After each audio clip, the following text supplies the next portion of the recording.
എല്ലാവർക്കും നമസ്കാരം. ഇന്നത്തെ ശുഭചിന്ത.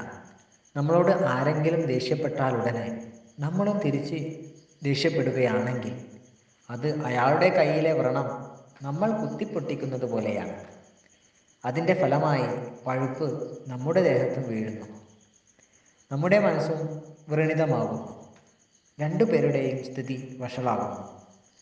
നമ്മൾ തിരിച്ചു ദേഷ്യപ്പെടുമ്പോൾ സംഘർഷവും അസ്വസ്ഥതയും ശക്തമാകുന്നു.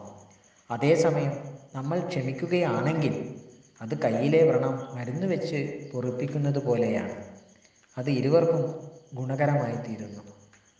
അതിനാൽ ക്ഷമിച്ചും സ്നേഹിച്ചും ജീവിക്കുക. ഇതൊക്കെ പ്രയാസമുള്ളതായി തോന്നാമെങ്കിലും ശ്രമിച്ചാൽ തീർത്തും വിജയിക്കും. എന്നാൽ എങ്ങനെയും ദേഷ്യത്തെ അടക്കിപ്പിടിക്കണമെന്ന് പറയുന്നുമില്ല. എല്ലാവർക്കും നന്മകൾ ഉണ്ടാകട്ടെ. എല്ലാവർക്കും ജീവിത വിജയം ഉണ്ടാകട്ടെ. നന്ദി, നമസ്കാരം.